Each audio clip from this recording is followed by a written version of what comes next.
Dear viewers, এই ভিডিওতে আমি নবম দশম শ্রেণীর আইসিটির প্রথম অধ্যায়ের যে নমুনা প্রশ্ন অর্থাৎ যে এমসিকিউগুলো আছে, মাল্টিপল চয়েস কোশ্চেনগুলো আছে, এই কোশ্চেনগুলো এখন সলভ করে দেখাবো। তো ভিউয়ার্স সঙ্গেই থাকুন। তো ভিউয়ার্স স্ক্রিনে আপনারা দেখতে পাচ্ছেন যে নমুনা প্রশ্ন আমাদের প্রথমে আছে, লন্ডন বিজ্ঞান জাদুঘর যান্ত্রিকভাবে গণনা করতে সক্ষম ইঞ্জিন কত সালে তৈরি করে? যান্ত্রিকভাবে গণনা করতে। তো ভিউয়ার্স এটা আমরা আপনারা যদি প্রথম দিকে যেই আমাদের কম্পিউটারের যে আবিষ্কার, যান্ত্রিক যে যন্ত্রগুলি গণনা, সেই দিক দিয়ে একটু ভালো করে পড়লে আমরা বুঝতে পারবো যে সেটার আনসারটা হবে আমাদের যে এটা হচ্ছে 1991 সালে। 1991 সালে প্রথমে কি সর্বপ্রথম লন্ডন বিজ্ঞান জাদুঘরে কি যান্ত্রিকভাবে গণনা করতে সক্ষম ইঞ্জিন তৈরি হয়। আচ্ছা, তারপরে আমরা দেখি কোন আবিষ্কারকের আবিষ্কারের ফলে আজকের পৃথিবীতে ঘরে বসে অফিসের কাজ করা সম্ভব, যেটা আমরা বলি যে এটা মূলত আমাদের হচ্ছে যে চার্লস ব্যাবেজের যে কম্পিউটার আবিষ্কার করলেন, উনি মূল ভূমিকা, অনেকেই ভূমিকা রাখছেন কম্পিউটার আবিষ্কারের ক্ষেত্রে, কিন্তু মূল ভূমিকাটা কে রাখছেন? Charles Babbage. তো কম্পিউটার ব্যতীত তো আসলে ইন্টারনেট কাজ করতে পারে না, তো যার কারণে এখানে মূল আমাদের মূল কাজটা করছে চার্লস ব্যাবেজ। সেক্ষেত্রে আমরা অবশ্যই এটার আনসারটা হবে কি চার্লস ব্যাবেজ। তারপরে আমরা দেখি যে ফেসবুকের অন্যতম উদ্ভাবক কে? তো ফেসবুকের তো আসলে অনেকেই সংযুক্ত ফেসবুকের সাথে, যারা উদ্ভাবন করছেন এটা। তার মধ্যে উল্লেখযোগ্য যেটা আমরা জানি যে মার্ক জাকারবার্গকে আমরা চিনি, অনেকের নাম আছে তো তাদের নাম আমরা ওইভাবে জানি না, তবে মার্ক জাকারবার্গকে আমরা চিনি। তো উনি হচ্ছেন যে আমাদের কি অন্যতম উদ্ভাবক। তো তারপরে আমরা দেখি আমাদের একটা বহুপদী আছে এখানে ভিউয়ার্স, যে সরকারি কাজে তথ্য ও যোগাযোগ প্রযুক্তি ব্যবহারের ফলে যে সরকারি যে কাজগুলো আছে সেক্ষেত্রে কী হয়? স্বল্প সময়ে সরকারি সেবা পাওয়া যায়, এটাও সত্য কথা। সরকারি সেবার মান উন্নত হবে তথ্য প্রযুক্তি ব্যবহার, ঠিক আছে, হ্যাঁ এটা ঠিক আছে। ছুটির দিনে অনেকে সরকারি সেবা পাওয়া যাবে। তাহলে আমাদের এখানে আমি যেই অপশনটা দেখতে পাচ্ছি, স্বল্প সময় সরকারি সেবা পাওয়া যাবে, এটা একটা বিষয়। তথ্য প্রযুক্তি ব্যবহার ফলে সরকারি সেবার মান উন্নত হবে, এটাও ঠিক। ছুটির দিনেও অনেকে সরকারি সেবা পাবে, এটাও সঠিক। তাহলে আমাদের এখানে 1, 2, 3 এইটার আনসারটা হবে অবশ্যই এইটা হবে এটা। তাহলে আমাদেরকে তাহলে আমরা এবার দেখি যে তারপরে যে একটা অনুচ্ছেদ আছে ভিউয়ার্স, এইখানে আমরা দেখি যে নিচের অনুচ্ছেদটি পড়ে 5 ও 6 নং প্রশ্নের উত্তর দিতে হবে। যে সুমন আহমেদ সেন্ট মার্টিন বাড়িতে গিয়ে অসুস্থ হয়ে পড়েন।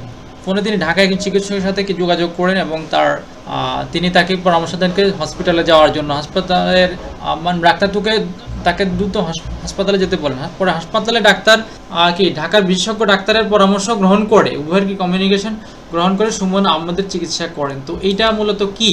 এখানে আমরা দেখি স্থানীয় ডাক্তার যে পদ্ধতিতে বিশেষজ্ঞ ডাক্তারের পরামর্শ গ্রহণ করতে পারেন তা হলো কি? আসলে দূর থেকে টেলি কথার অর্থ দূর থেকে একটা মেডিসিন সেবা নেওয়া, এইটা একটা বিষয় যে টেলি মেডিসিন সেবা। এটাও সত্য কথা।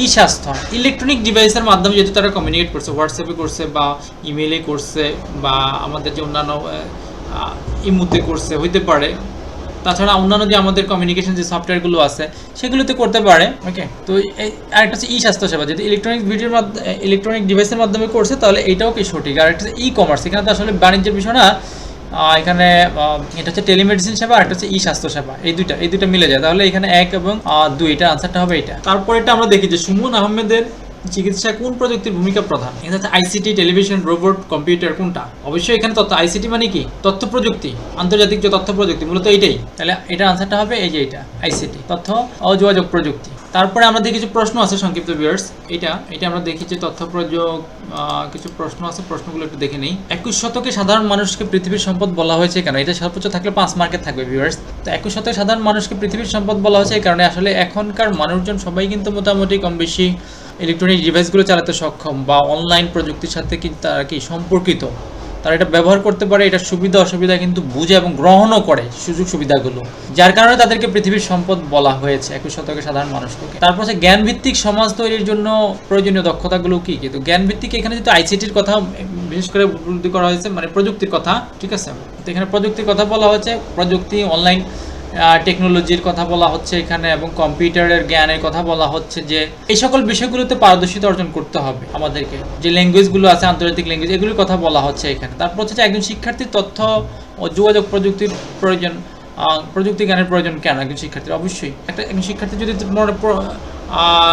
যদি চায় যে সে কি ঘরে বসে কিছু শিখতে চায়, তার অসুস্থ, সে ঘরে বসে সে চাইলে একজন শিক্ষকের সাথে কমিউনিকেশন করে সে দেখা যাচ্ছে যে হোয়াটসঅ্যাপে করতে পারে, ফেসবুকে করতে পারে, তারপর অনলাইনে ওই যে মিট আছে, গুগল মিটের মাধ্যমে সে কি কমিউনিকেট করে তার প্রয়োজনীয় তথ্য সে কি প্রয়োজনীয় শিক্ষা গ্রহণ সে করতে পারে যে কোনো বিষয়ের উপরেই। তো এটা কিন্তু খুবই, যার কারণে একজন শিক্ষার্থী তথ্য যোগাযোগ প্রযুক্তি, তাছাড়া সে সার্চ করে ইউটিউবে বা অন্যান্য ওয়েবসাইটে তার প্রয়োজনীয় যেই ডাটাগুলো দরকার, যেই তথ্যটা দরকার, সেটা কিন্তু সে কিন্তু ইনফরমেশনটা খুব সহজেই কিন্তু সে বের করতে পারতেছে। যার কারণে তাদের অবশ্যই একজন শিক্ষার্থীকে অবশ্যই তথ্য প্রযুক্তির জ্ঞান থাকা প্রয়োজন। আচ্ছা, তারপর ই লার্নিং, যেটা মানে ইলেকট্রনিক ডিভাইসের মাধ্যমে লার্নিং, মানে অনলাইন লার্নিং যেটাকে বলা হয়, এইটার কিছু সুবিধা। এটার ভিতরে আমরা মূল সুবিধাটা হচ্ছে আমরা ঘরে বসে বা যে কোনো জায়গায়, যে কোনো স্পটে বসে, জঙ্গলে বসেও আমরা কি করতে পারি, আমরা শিক্ষা গ্রহণ করতে পারি বা অনলাইন সুবিধা নিতে পারি বা সরকারি সুবিধা নিতে পারি। অনেক সুবিধা আছে আমাদের, একটা সুবিধা লিখে দিলাম। তারপর ই গভর্নেন্স বলা হয়। ই গভর্নেন্সটা কি? ইলেকট্রনিক শাসন, মানে সরকারি যেই প্রতিষ্ঠানগুলো আছে, সেবাদানকারী যেই সকল ওয়েবসাইটগুলো আছে, প্রতিষ্ঠানগুলো আছে, এই প্রতিষ্ঠানগুলোর ওয়েবসাইটের মাধ্যমে যেই তাদেরকে যে নিয়ন্ত্রণ করা হয়, তাদের কার্যক্রমকে যে নিয়ন্ত্রণ করা, এটা হচ্ছে মূলত ই গভর্নেন্স। তো ই গভর্নেন্সের সুবিধা যেমন আমরা অনলাইনে কি রেজাল্ট দেখি, অনলাইনে আমরা এসএসসি ইন্টারমিডিয়েটের রেজাল্ট দেখি বা অন্যান্য ক্লাসের ডিগ্রি যে কোনো লেভেলের আমরা রেজাল্ট কি দেখতে পারি অনলাইনে। তাছাড়া আমরা যে অনলাইনে পেও করতে পারি, এটাও কিন্তু সুবিধা। অনলাইনে ওয়েবসাইটে গিয়ে তারা কিন্তু আমাদেরকে এই যে বিকাশ বা অন্যান্য নগদ অ্যাপসের মাধ্যমে এই সুযোগগুলোও কিন্তু দিয়ে দিচ্ছে। মোবাইল মেসেজের মাধ্যমে আমরা কিন্তু এটা নিতে পারি। তো এগুলি সবই কিন্তু ই গভর্নেন্সের অধীনে।